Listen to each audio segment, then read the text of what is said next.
welcome to Shanghai. Hi, I'm Jinshan. Hi, I'm Timothy Pope. We're entering an era where food security is going to be critically important. That's not just true for China, but for the whole planet. And making sure people have ample nutrition in an age of climate change is going to require cutting-edge research and science.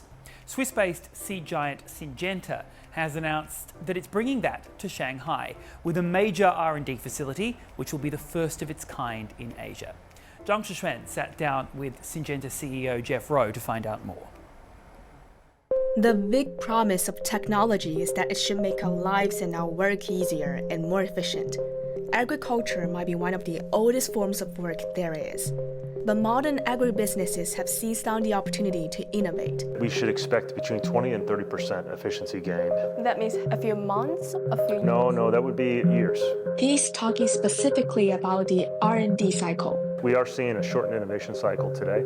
Not only shortened, but a higher quality. Jeff Rowe is the CEO of the Syngenta Group. I met him at the company's office in Shanghai right after the signing ceremony between the group and Shanghai's Jinshan District Authority. That is where the company will build a 64,400 square meter crop protection innovation center. China is moving very quickly. I think the innovation that we're seeing not only in the traditional chemistry, biotechnology, plant breeding, but also in new areas like artificial intelligence and digital are very exciting trends that are happening in China. With this new innovation center, what new business are going to conduct in China and even around the world? Well, this new innovation center is really, again, about plugging into the global network that we have. So we have, for crop protection, we have an innovation center today in Switzerland. We have another major one in the UK. And we have smaller innovation centers around the world. So what this does is it creates another big hub for us, another big base. And I think very importantly, it also allows us to perhaps expand the ecosystem, to expand the partnerships that we have. We've been developing in China for a long time, but I think this innovation center will accelerate the expansion of those collaborations. What new area are you going to focus on? We're going to be focused on all sorts of innovation. I would say that rice innovation is one of the big areas, not the only area, but one of the big areas that this innovation center would be focused on. Now we see it's a bit of a time for AI development. Do you think AI will bring another breakthrough or even transformation to the agriculture industry? Yeah, in fact, we're already seeing AI have a major impact on our R&D footprint. So basically, every new product that we introduce has been touched in some form by artificial intelligence or machine learning. I see potential both in terms of our internal expertise and efficiency in R&D. We see it also internally with how we manage our supply chain. We have a very sophisticated, complex supply chain that has to operate very efficiently around the world. But then the third component is how we help artificial intelligence have an impact on farmers' decisions. So in the AI field, there are a lot of new players. You may have heard of DeepSeek recently. What role do you think China is playing in that AI application? AI, like really almost any innovation that you can think of in the world, China has an important role to play. And so I'm very excited about, how we can work with the ecosystems that exist in China today to be able to tap into what is being done, perhaps in other industries. It's a tool, but by itself, it's just a tool.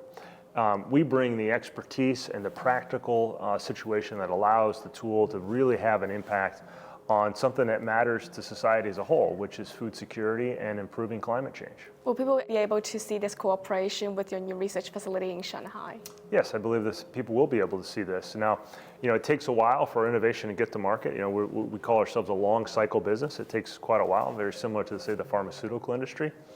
But a lot of what people will see will be improved products that hopefully get to the market faster. Syngenta's new innovation center in Shanghai will open in 2028. It's just one of the big-name companies which have confirmed their new investments in Shanghai since the start of the year. German optics giant Zeiss announced that it will purchase land in the China-Shanghai Pilot Free Trade Zone to build an integrated campus. Toyota Motor Corp said it would establish a new wholly owned company in Jinshan district in Shanghai to develop and produce EVs and batteries. With a population of more than 1.4 billion people, China has long been one of the biggest markets in the world for the humble bicycle.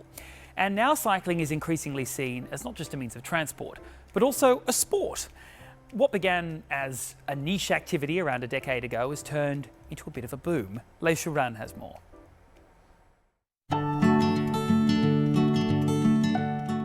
From wheels to handlebar to pedals, it's almost a monthly routine for cycling enthusiasts like Gao Yiyang to spend several hundred yuan on replacing worn parts with new ones.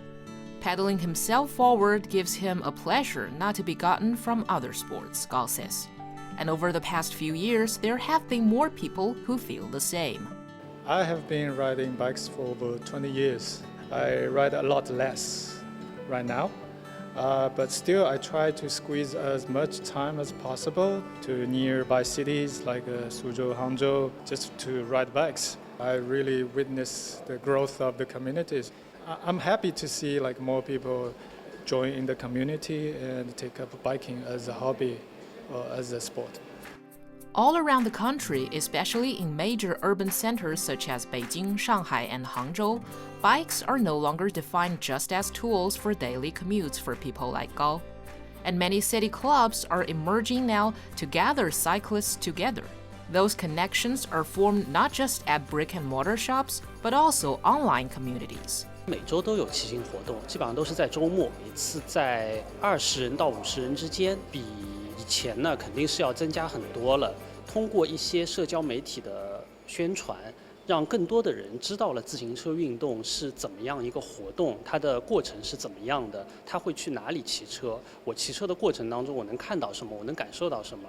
那么通过我们把小红书包括微信、微博这些发出去以后，确实有更多的人他知道了这些以后，他就会觉得，哎，我要来参加你们的这个活动。Dai says the boom in cycling also reflects the public's growing pursuit of a healthy lifestyle. Naturally, the trend has boosted the demand for bicycles. Many bicycle stores like this one in downtown Shanghai see sales pick up, and going cycling is not that expensive. 年轻人反而是更多，通常一年他们就会选择更新装备，就是穿着啊这些方面。自行车的话可能会长一点，比如入门的车型，通常选择一台5、6千元的车就可以，比较好的去了解，包括体验这个自行车的一个运动了。People will have more choices for sports, but Yang says he expects cycling to remain popular. Many of his customers now also design their own riding clothes and buy different colored gear for their bikes. It's also a way to show who they are.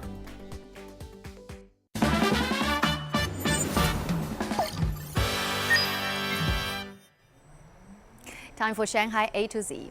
With spring on the way, it's a good time to think about going outside. Since last September, there's been a new outdoor destination in urban Shanghai, the Twin Hills at Shanghai World Expo Cultural Park. Today, we've got some more info about this new scenic spot. Standing at 48 meters, the Twin Hills is now the tallest man-made hill in Shanghai's urban area, with over 7,000 trees planted around it. There's a viewing platform on the top with some great views of the city. Right beside the hills is the greenhouse garden covering 22,000 square meters in 3 pavilions. It is an amazing place for plant lovers. The main park of the Twin Hills is free to enter, but you need to make a reservation a day ahead of your visit. You need to pay to get into the greenhouse, and it's also a good idea to reserve your ticket in advance. On a weekday, an adult ticket is 98 yuan and it's 128 yuan on the weekend or public holiday. The greenhouse is closed on Mondays except for public holidays. And you can use WeChat mini programs for reservations. First of all, search for the WeChat mini program Shanghai World Expo Cultural Park. Then tap Explore the Park and click to buy tickets. Then select your desired attractions and also click Book Now. Choose a date and time slot and confirm your reservation. And now it's time for the Shanghai Eye Q&A, where we search our socials and answer some of your questions. Today's question is from Ivan in Russia. How is the security in Shanghai, and how can I get in touch with emergency services? Well, Ivan, Shanghai is a very safe city and street crime is rare. The city is bustling, but it's all under the watchful eyes of a well-organized police force. Of course, as with any big city, it's always smart to keep your wits around you and avoid dimly lit alleys late at night.